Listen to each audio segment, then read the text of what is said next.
Welcome back to English Motivational Learning, where every story is a lesson and every lesson is a step toward your strongest self. What if the only thing standing between you and your dream is fear? How many times have you had the idea, the desire, the plan, but then fear whispered, "Not now, not you, not possible"? The truth is, fear is not your enemy. The real enemy is inaction. Because courage is the secret weapon. Courage is not the absence of fear, it's the decision to move forward in spite of it. Every great achievement in history was born through fear. Every entrepreneur, every leader, every creator felt that fear pounding in their chest. The difference is, they acted anyway. They chose courage over comfort. They chose progress over excuses. But let me be honest, most of us are still playing small. We hide behind stories we tell ourselves. If I aim higher, I might lose time with family. If I dream bigger, I might risk my savings. If I try harder, I might fail in front of others. So we shrink our goals. We convince ourselves that good enough is safer. But deep down, you know you're meant for more. You feel it every time you dream bigger than your current life. You feel it every time you see someone else succeed and think, why not me? Courage is not just a feeling. Courage is a muscle. And like any muscle, the more you train it, the stronger it gets. Today, I want to show you how to train that muscle. Because if you can act when you're scared, then there's nothing in this world you cannot do. So let's start with the first principle, the ratio of risk. Imagine this, if you could invest $10 and get back $1,000, would you do it? Of course you would. But now let's make it real. If you want to earn $100,000, are you willing to invest $10,000? That's where most people hesitate. They say they want the return, but they're not willing to risk what's required. They dream of the reward, but fear the sacrifice. I've met countless people who say, I want to be a millionaire, but they won't even invest the time to read a single book.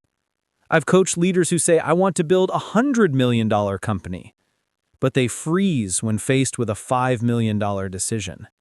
Do you see the problem? Your dreams demand courage in the form of proportional risk. Success doesn't come free. It doesn't come cheap. It always requires skin in the game. Think about your own life. Maybe your dream isn't money. Maybe it's love or health or freedom. The principle is still the same. If you want a deep, meaningful relationship, are you willing to risk rejection? If you want a strong body, are you willing to risk the pain of discipline? If you want freedom, are you willing to leave behind comfort and certainty? Courage is measured by the ratio of what you're willing to risk for what you want. So here's my challenge to you right now. Look at your goals. Look at the future you say you want. Then ask yourself honestly, am I truly investing at the level my dream requires? Because if your ratio of risk is too low, your results will always be too small. That's the truth no one likes to admit. But that's how life works. If you want more, you must risk more. And that is where courage lives. Not in the absence of fear, but in the willingness to put something on the line. So let me ask you, what is your ratio of risk today? Are you dreaming of 10 times the life, but only giving 1% of the effort? Are you asking for rewards without putting in the price? Or are you willing to match your courage to your vision? Because when your risk matches your dream, you step into the arena of greatness. That is the first secret of success. And in the next part, we'll talk about the second principle, how to meet the moment when it arrives, and why most people let it slip away. The second principle is this: you must learn to meet the moment. Opportunities don't wait. They don't send you a calendar invite. They arrive suddenly, without warning, and they vanish just as quickly. The question is simple. When your moment comes, will you be ready, or will you let fear talk you out of it? I'll share something personal. Not long ago, my coach looked me in the eye and said, "If you're not a billionaire in 5 years, I'll never speak to you again." At first, I was angry. I didn't even want to be a billionaire. I loved my life. I was comfortable. But his words haunted me. Why would he say that? Because he saw something in me that I was refusing to see in myself. I was pretending to play big, but really, I was still playing small. So I sat down and drew the map. I designed the plan. And for the first time, I admitted that I had to step into my moment. That challenge forced me to grow.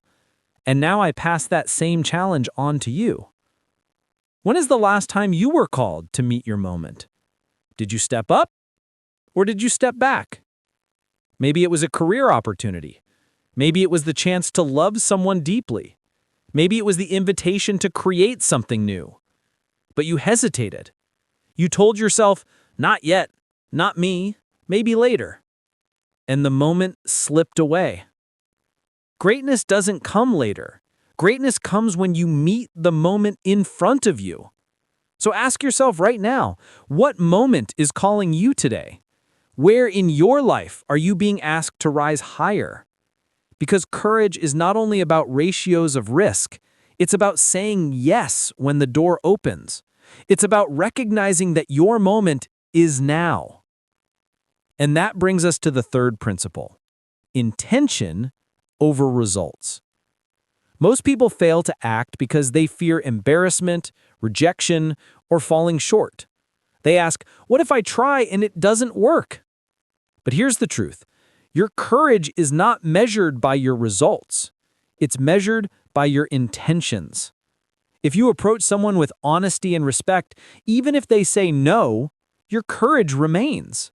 If you start a project with the pure intention to serve, even if it fails, your courage remains. Because intentions are the soil in which confidence grows. Your worth is not tied to what you achieve, it's tied to why you choose to act. Think about it.